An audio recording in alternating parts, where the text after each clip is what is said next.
Alors voilà, on est à la veille du mois de Ramadan. Donc je me devais de faire cette vidéo. Pourquoi je me devais de faire cette vidéo? D'abord pour exprimer un certain malaise que j'ai moi-même et puis pour dénoncer une certaine hypocrisie durant ce mois de Ramadan. Je tiens d'abord à dire que tout ce que je vais dire n'engage que moi et que en aucun cas, je dis bien en aucun cas, je n'exprimerai une critique envers l'islam ou que je me permettrai de porter une critique sur cette religion. Pour moi, je vais dire simplement que, étant né, et je tiens à le préciser, étant né d'un papa berbère, musulman, pratiquant, qui faisait son ramadan et qui est même allé à la Mecque, d'ailleurs il est décédé à la Mecque, et d'une maman piémontaise protestante, j'ai grandi parmi deux parents de deux confessions différentes, mais d'un respect mutuel, je vais dire, admirable. Pourquoi? Parce que mon papa, étant musulman, n'a jamais essayé ni d'obliger ma maman à pratiquer le ramadan, ni même de se convertir à l'islam. Et maman n'a pas non plus essayé de convertir son papa à sa religion. Ça veut dire que j'ai grandi, j'ai fêté aussi bien Noël que l'Aïd, dans un respect mutuel sans faille. Donc, ce qui veut bien dire, comme me disait mon père, il me disait, tu sais, nous, en islam, non seulement on croit en Moïse et Jésus, mais on croit aux deux religions monothéistes, à part l'islam. Donc, on se doit de respecter les autres croyants. Et justement, il mettait ça. C'était vraiment, voyant mon père respecter la croyance de ma maman et la religion de maman sans vouloir imposer la sienne à aucun moment, je me disais, c'est bien la preuve de tolérance qu'il prenait justement à travers sa religion. Et donc, le ramadan, il m'avait aussi expliqué que le ramadan, c'est le mois justement de sobriété, de solidarité, de tolérance et surtout de spiritualité, c'est-à-dire de se détacher de ce monde matériel. En tout cas, c'était la conception que s'en faisait mon papa. Et je l'ai vu à l'œuvre et, pour donner plus de détails, quand c'était l'heure du dîner, moi, voilà quoi, maman ne faisait pas le ramadan, mais voilà, papa, c'était une soupe, un petit plat principal et puis son café. Et ça s'arrêtait là. Tout ça pour dire que j'ai grandi dans une famille où il y avait une tolérance, je ne sais pas si on peut dire religieuse, mais on va dire ça comme ça. Chacun a sa religion et aucun ne piétinait, n'empiétait la religion de l'autre ou la critiquait. Et donc, quand je me suis retrouvée à vivre en Tunisie, à Jarba, et que le premier ramadan que j'ai vécu là-bas, puis après les autres qui se sont suivis, je me t'ai dit, mais attends, il y a des choses que papa m'avait inculquées à travers sa religion et maman d'autres valeurs à travers sa religion, mais là je parle du ramadan, c'est que je m'étais rendu compte que la tolérance, attendez, quand je voyais à Jarba des gens qui osaient peut-être prendre une petite goutte d'eau parce qu'ils avaient soif ou ailleurs et que quelqu'un les avait vus et qu'on les insultait, on les traînait dans la boue, on les jugeait de mauvais musulmans, de mécréants. Donc déjà, je me disais, ah, donc, c'est pas si tolérant que ça. Et puis, cette solidarité. On me disait, oui, c'est la solidarité par rapport aux pauvres. Mon papa me disait, le ramadan, il ne faut pas voilà, il faut rester modeste, il faut rester sobre, surtout pour ressentir finalement la même faim que ces gens les plus démunis. Un des sens du ramadan. Or, je m'étais rendu compte à Jarba que quand je me faisais inviter chez des familles plus ou moins aisées, attendez, mais c'était un festin. C'est-à-dire la table, quand il y a rupture du jeûne, c'était un festin. Il y avait des soupes, des briques, des salades, deux plats, voire plus. Il y avait des desserts, des ceci, des cela. Et les gens se goinfraient, littéralement se goinfraient. Déjà, je m'étais posé la question, je ne comprends pas trop, ils ne mangent pas toute la journée. Et puis, à l'heure, ils se goinfrent comme des malades. Donc, même, est-ce que c'est si sain que ça? Que ce soit pour votre appareil digestif, on va dire comme ça, ou spirituellement, est-ce que ça a un sens?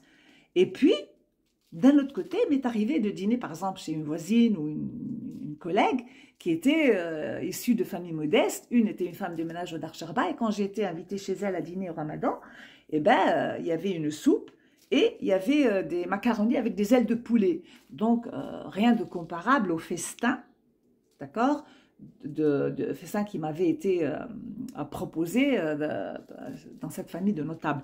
Donc, je me disais, bah, il n'y a aucun rapport finalement. Oui, le ramadan, eux jeûnent tous, qu'ils soient riches ou pauvres, mais entre la table du riche et la table du pauvre, ça n'a rien à voir. Donc, ce côté de sobriété et de solidarité, je ne le retrouvais pas forcément. Et puis, il y avait la spiritualité. Et la spiritualité, je vais bien préciser que oui, il y a des familles djerbiennes très pieuses. Oui, il y a des familles djerbiennes en qui la foi est extrêmement importante. Oui, il y a des familles et des membres de familles djerbiennes qui sont très spirituels, détachés de ce monde matériel. Oui, ils en existent et parmi eux, certains de mes amis. Et j'ai un respect sans limite pour ces gens-là, qui vivent leur conviction religieuse le plus profondément possible. J'ai un respect sans faille pour ces gens-là. Mais les autres, ceux qui viennent nous parler de l'islam et qui, le mois de Ramadan, prétendent, voilà, et qu'ils n'appliquent en rien, mais alors là, en rien, cette spiritualité, où tout n'est question de excès, tout n'est question de, comment dire ça, afficher, voilà. On affiche ce qu'on mange. Pourquoi on affiche ce qu'on mange? Parce que je vais vous dire une chose. Quand ces gens-là vous invitent, combien de fois je me suis retrouvée avec des plats où il y avait, mais rien que la portion de viande était gigantesque. Et je leur disais, mais vous n'avez pas besoin de faire autant, non, non. Et je m'étais rendu compte que, oui, quand il y avait des invités, il fallait présenter pour montrer que voilà, on n'est pas des crèves-faim, on a les moyens. Et je me disais, il y a quelque part un petit problème. Je veux dire, tu n'es pas obligé de me présenter tous tes plats et voilà, toutes tes possibilités matérielles à travers ces plats que tu présentes. Or, je m'étais rendu compte qu'il y a ça aussi. Voilà. Que ce soit par gentillesse ou que ce soit par tout ce que vous voulez, mais il y avait aussi ça. Il y avait cette maladie de vouloir présenter à l'invité tout ce qu'il y a de mieux pour lui montrer, voilà, on n'est pas des crèves-faim. Ça m'avait un peu interloqué. Et puis, autre chose qui m'avait aussi frappée, c'est qu'on me disait, oui, alors je savais que durant le ramadan, il y avait, on ne mange pas, il n'y a pas de relations sexuelles et l'alcool est prohibé complètement. Il n'y a pas d'alcool le ramadan. Or, j'avais des gens que je connaissais qui m'avouaient que la veille du ramadan, eh ben, ils allaient acheter des caisses de bière, je vais être vulgaire, pour se saouler la gueule, parce que pendant tout le mois, ça leur était interdit. Et je leur ai dit, mais je ne comprends pas le sens, ça ne sert à rien ce que vous faites. Je veux dire, au lieu de vous préparer mentalement, physiquement, spirituellement à ce mois saint, vous faites tout le contraire. C'est un excès. Et puis, il y en avait d'autres qui m'avouaient que oui, ramadan ou pas, bah, le soir, ils prenaient sa petite bière. Je ne voyais pas trop le rapport et je ne comprenais pas trop le but.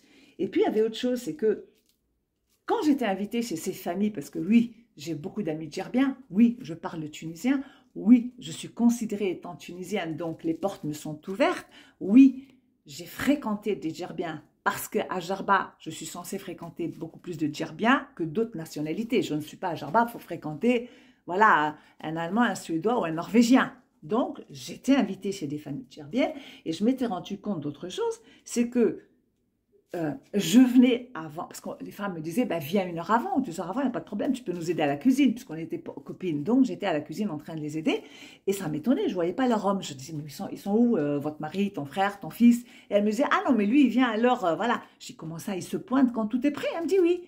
Alors, je me disais, attends, donc toi, finalement, en tant que femme, tu as la double peine. Non seulement tu fais le ramadan, mais en plus, tu te trouves accolée à la cuisine pendant 2 heures à préparer des plats. Et puis après, pour que les messieurs fassent à se servir. Donc, quand les hommes venaient, on commençait à dîner, je posais la question parce que j'ai tendance à être très directe et très franche. Et il n'y a pas de sujet tabou pour moi. Donc, j'abordais le sujet avec les hommes et ils me disaient non, mais tu comprends, c'est chez nous la tradition. Et je disais, attends, la tradition, c'est aussi que les femmes ne travaillent pas, hein, ce que je comprends bien. Donc, pourquoi? Oui, pour ce qui est du travail, là, on s'en fout. Hein. Les femmes travaillent. Oui, bien sûr que c'est permis de travailler, mais je veux dire, si tu veux appliquer à la lettre la tradition, ben les femmes avant ne travaillaient pas, hein, peut-être sur les champs, mais elles ne travaillaient pas 8 heures par jour. Donc d'un côté, oui, c'est la tradition, on l'applique, d'accord? Et la tradition pour lui, c'est sortir après le dîner, se retrouver entre mecs au café. Donc je me disais, c'est quand même la double peine pour la femme. Autre chose que j'avais remarqué, c'est que non seulement ces hommes se retrouvaient au café le soir, mais moi j'ai eu des collègues, et je vais vous dire honnêtement, étant très copine, et j'ai quand même l'esprit assez ouvert, moi il y avait des collègues hommes qui m'avouaient, ils me faisaient cette confidence, ils me disaient, bah écoute, je disais, tu fais quoi ce soir, tu vas au café? Il me dit, non, non, je vais retrouver ma copine. J'ai comment ça, tu vas retrouver ta copine? Il me disait, bah oui, tu sais bien, j'ai une maîtresse, et quoi de mieux que les soirs du ramadan? Voilà, parce que le soir du ramadan, ben oui, on sort, donc je n'ai rien à justifier, je vais la retrouver. Et je lui dis, attends, là, tu déconnes ou quoi? Je veux dire, tu prétends être musulman, tu fais le ramadan et tu te retrouves à ta maîtresse. Moi, je pensais que toutes les relations, comment dire ça, hors mariage étaient interdites en islam. Je dis, oh, ça va, hein, t'exagères. Hein. Donc là aussi, je me disais, ah bon, ok, j'ai compris. Donc, il y avait ça aussi qui m'avait extrêmement interpellée. Et puis, autre chose, c'est que le mois de Ramadan, les poubelles étaient vraiment, mais alors là, et ça m'avait étonnée. Et quand je disais aux femmes, mais pourquoi vous jetez tout ça? Je ne comprends pas. Je dirais des gens qui crèvent de faim et vous jetez les restes. Et les femmes me disaient, bah écoute, nous, on ne peut pas manger le lendemain les plats de la veille. C'est pas possible. Même le pain, elles jetaient. Et je disais, pourquoi tu jettes le pain? Et elle me disait, bah mon mari, il ne mange pas le pain moisi d'hier, hein, et il ne mange pas les plats de la veille. Donc, non seulement il y avait un excès, mais en plus, on jetait tout à la poubelle. Et là, pour moi, ça perdait tout son sens, le ramadan, en tout cas la façon dont eux l'appliquaient.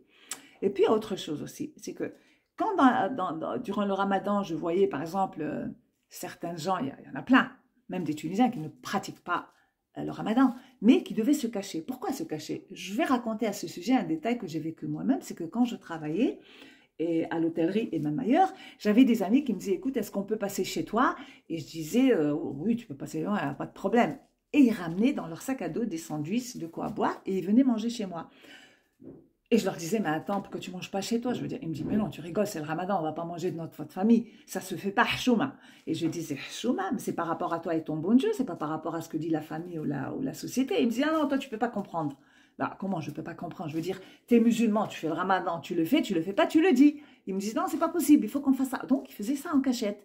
Et après, je lui disais, mais attends, tu as mangé à midi, donc ce soir, tu manges à quelle heure? Tu t'en fous? Il me dit, non, non, non, non, le soir, on va être vraiment à l'heure pile, à table avec la famille. Ah, je lui disais, parce que tu manges pas, tu manges à midi, voilà, quoi. Mais en plus, tu te laisses servir après par ta femme, ta soeur ou ta fille, parce que tu es censé avoir fait le ramadan. Donc, double hypocrisie, finalement. C'est quand même, ils sont forts. Il y avait ça aussi. Et puis, je rajoute à ça que, honnêtement, donc non seulement excès de nourriture, les poubelles qui débordent le mois de ramadan, et cette histoire, justement, de tous les excès. Et si certains, comme je vous ai dit, malgré le mois de ramadan, le soir, c'était une ou deux bières ou un petit verre rouge à table, il y avait aussi, comme je l'ai dit tout à l'heure, ceux qui se cachaient à la vue des autres. Et à ce propos, j'ai un exemple voilà, d'un voisin qui était aussi un pote, c'est pas un ami, et je savais qu'il ne faisait pas le ramadan parce que je connaissais la femme, les enfants, je les côtoyais régulièrement, et donc je savais qu'il ne faisait pas le ramadan. Pourtant, je le voyais rentrer en trombe dans sa voiture, vite, juste à l'heure, hein, et rentrer chez lui. Et un jour, je lui dis, mais je ne comprends pas, qu'est-ce que tu fais, toi, avec ta voiture? Tu te déballes, voilà, pour être à l'heure. Il me dit, oui, je dis, tu fais pas le ramadan, tu t'en fous, toi, que tu manges à 6 heures ou à 8 heures. Il me disait, mais non, je rentre, voilà, comme tous les autres, pour laisser supposer par rapport au voisin que je fais le ramadan. Et je lui dis, punaise, qu'est-ce que c'est hypocrite? Donc, ceux qui le font, je n'ai rien à dire, je respecte, comme je dis, leur foi. Mais ceux qui prétendent le faire et ne le font pas et se cachent. Non seulement c'est hypocrite, mais c'est malhonnête.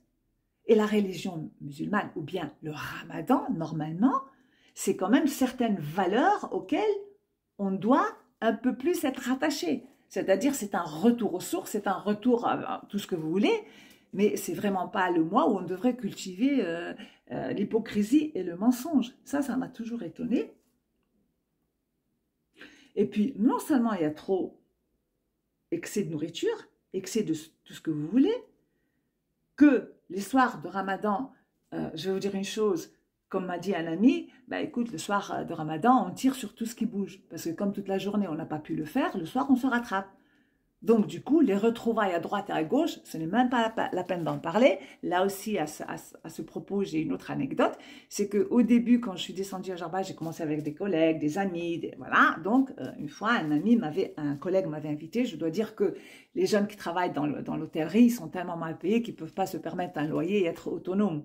Ou alors pouvoir profiter de leur liberté. Ils habitent chez leur famille. Mais il y en a d'autres qui en ont les moyens, parce que c'est des cadres ou autre chose, donc qui habitent seuls chez eux. Et parmi ces gens-là, il y en avait un qui m'avait invité un soir, et avec d'autres. Donc je me retrouve assise au salon, avec je pense 6 ou 7 Djerbiens, et 2 ou 3 Européennes guides comme moi, on se retrouvait là. Et puis, durant cette soirée, j'entendais la porte d'entrée qui ouvrait, qui se refermait, qui ouvrait, qui se refermait. Et chaque fois, il y avait un des invités, des convives, qui se levait, qui disparaissait du salon et puis revenait quelques temps après. Et j'ai regardé le propriétaire des lieux, je dis, mais qu'est-ce qui se passe chez toi? J'ai rien compris, moi, ce va-et-vient. Il me dit, ah non, mais bon, t'as pas compris. Tu sais, le ramadan, les filles ont le droit de sortir le soir, d'accord? Donc, elles sortent entre filles et puis elles viennent ici rejoindre leur amant. Et je dis, comment leur amant? C'est un bordel chez toi? Il me dit, non, il ne faut pas voir les choses comme ça. Nous, c'est quand même tabou, les relations sexuelles entre jeunes pas mariés. Je dis bien Jarba, hein. Donc, ils se retrouvent ici. Donc, ces filles-là rentrent et je dis, mais pourquoi elles ne rentrent pas au salon? Il me dit, mais non, sinon elles vont être reconnues par les autres et ça va poser problème. Donc, elles rentrent, on leur ouvre la porte, elles vont dans la chambre et lui, il les rejoint. Alors, je dis, punaise, on en est arrivé là. Or, je dois rajouter qu'un de ces soirs, je sors pour aller aux toilettes et il y a une qui rentre pour retrouver son amant et ça se trouve que je la connais, c'était ma voisine. Bon, motus et bouche cousue, voilà. Mais ça aussi, je me disais, attends. Donc, si je comprends bien, le mois qui est censé être un mois de sobriété, de spiritualité, de tout ce que vous voulez, c'est le mois finalement de tous les excès. Autre chose que je tiens à stipuler, c'est que par exemple, j'avais aussi des amies européennes, des femmes européennes mariées à des Tunisiens. Et les maris étaient fiers de me dire, ah oui, ma femme fait le ramadan, hein, de toute façon, voilà, elle est convertie à l'islam, elle fait le ramadan. Oui, c'était son discours à lui. Or, ces filles-là, quand je les côtoyais seules, je disais, punaise, tu fais le ramadan? Voilà. Elle me disait, mais non, tu rigoles, bien sûr que je ne le fais pas. Je dis, comment tu ne le fais pas? Ton mari m'a dit que tu le fais, la famille de ton mari et tout ce que tu veux. Elle me dit, mais non, tu ne vas pas le crier sur les toits. Mais évidemment que je ne le fais pas, je le lui laisse croire pour ne pas provoquer en lui la colère et pour lui faire croire que oui, finalement, je suis convaincue de sa religion. Et ça, je peux vous dire que à peu près une grande majorité des femmes que je connais, moi, personnellement, occidentales, mariées à des Tunisiens, c'est ce qu'elles me disaient. Peut-être il y en a d'autres, elles font peut-être l'exception. Donc je m'étais dit, mais attends, mais c'est hypocrite ce que tu fais. Ça veut dire que du coup, toi, l'Européenne qui prétend être convertie à l'islam et tu prétends faire le ramadan, mais c'est de la folie. Ça veut dire que la petite Tunisienne qui, elle, ne fait pas le ramadan, et je l'ai vécu, on lui a dit, quoi, tu fais pas le ramadan? Même elle est européenne, elle fait le ramadan. Donc vous voyez, quelque part, tous ces comportements, je ne dis pas malsains, mais hypocrites, ça cultive l'hypocrisie, le mensonge, la haine et l'intolérance. Alors que ce mois-là, il doit être exactement, finalement, le contraire. Ce doit vraiment être un mois spirituel, en quelque sorte. Et puis, il y a autre chose qui m'a aussi dérangée. Quand j'étais une fois, bon, c'est une anecdote parmi tant d'autres, hein, mais une collègue à moi qui est allée à l'aéroport debout avec son panneau, on attendait les clients débarquer, et je savais qu'elle avait sa menstruation, parce qu'elle me dit, oh là là, j'ai mal au ventre, je me sens mal et tout, et vers la pause midi, j'ai dit, ben vas-y, l'avion, il n'a pas encore atterri, tu vas te faire une pause midi, voilà, il y a le café, tu prends un café. Et elle me dit, non, moi, en tant que Tunisienne, c'est pas possible, il va me demander, il va me dire, c'est interdit de servir les Tunisiens. Je dis, mais t'as tes règles. Je veux dire, ah bon, c'est leur loi à eux qui est un peu, voilà, mais vas-y. Et elle me dit, t'es folle, je devrais donc justifier et dire que je suis réglée aujourd'hui, mais c'est une honte, c'est un tabou, je ne peux pas étaler ça comme ça. Je dis, attends, donc c'est la double peine. Finalement, tu as tes règles, d'après l'islam, tu n'es pas obligé de faire le ramadan ces jours-là, de jeûner ces jours-là, mais parce que la société est telle qu'elle est, d'accord, et qu'on porte un jugement très négatif par rapport à ceux qui ne jeûnent pas, voilà, donc tu vas jeûner pour ne pas avoir à préciser. Et c'est ça, c'est là qui est complètement tordu. C'est que des gens, que ce soit des femmes qui ont leurs règles ou des hommes malades comme mon collègue à moi qui avait une maladie, qui lui interdisait de jeûner et que malgré tout il jeûnait et que la seule chose qui se permettait c'est boire de l'eau derrière, il se cachait pour aller boire ça. Je dis mais non, mais tu manges. Il me dit non, c'est pas possible. Si je mange, je serais obligée d'expliquer ma maladie. Or, je veux pas en parler. Donc, vous voyez, c'est tellement malsain tout ça, tout ce qui tourne autour de cette hypocrisie. Donc, oui, le Ramadan est un mois saint. Oui, le Ramadan est un mois qui devrait justement, je veux dire, qui devrait être preuve de tolérance, de solidarité, de sobriété, de spiritualité, se détacher de tout ce qui est matériel. Finalement, c'est exactement le contraire qui se passe. Et c'est ça qui est le plus, comment dire ça, ce qui me dérange le plus. Bien sûr qu'il y a des choses positives. Et évidemment, le fait de se retrouver en famille, le fait de partager des repas ensemble, le fait de cette chaleur humaine, c'est pas moi qui va le contredire, au contraire. Au contraire. Mais faisons preuve de tolérance. Ces gens qui ne sont pas dans l'obligation de faire le Ramadan, de jeûner, ou ces jeunes, ou ces gens qui par conviction ou par manque de conviction religieuse ne tiennent pas à jeûner, ils sont libres de leur choix. Je veux dire, regardez en Europe, ici, on accepte, au nom de la laïcité, que les gens aillent prier dans les mosquées, qu'ils aient leur école coranique, qu'ils mangent du halal, qu'ils pratiquent leur religion à la lettre ou qu'ils ne la pratiquent pas. Or, à Djerba, partant du principe que la majorité est musulmane, on veut imposer à tout le monde. Non. Je suis désolée, on n'a pas à imposer son mode de vie religieux au reste de la société. Au nom de quoi? D'autant plus que quand on est croyant, c'est Dieu. C'est-à-dire que ces gens-là s'en remettront à Dieu. C'est entre Dieu, entre eux et leur créateur. Ce n'est pas à nous, les êtres humains, de les juger de bons ou mauvais croyants et de leur imposer nos règles. Ce n'est pas à nous de le faire. Et je connais même beaucoup de djerbiens, ceux qui en ont les moyens. Combien de fois n'ai-je pas entendu quelqu'un me dire « Ah non, non, moi mes vacances, je les bloque durant le mois de Ramadan pour pouvoir partir en Europe. » Et d'ailleurs, l'anecdote veut qu'une fois à Paris, j'ai retrouvé 2 copains de Djerba en plein mois de Ramadan et qui m'ont dit « Ah non, non, non, le Ramadan, nous, on se barre. » Voilà. Pourquoi? Pourquoi obliger ces gens à quitter leur pays par peur du, qu'en dira-t-on, par peur du jugement, par peur et par peur et par peur? Non. Vous n'arrêtez pas à Djerba de dire que vous êtes l'exemple même de la tolérance. Eh bien, prouvez-le. Voilà. Donc, je me suis permise de faire une vidéo sur le Ramadan pour parler de tous ces détails. Alors, pour finir, bon Ramadan à tous.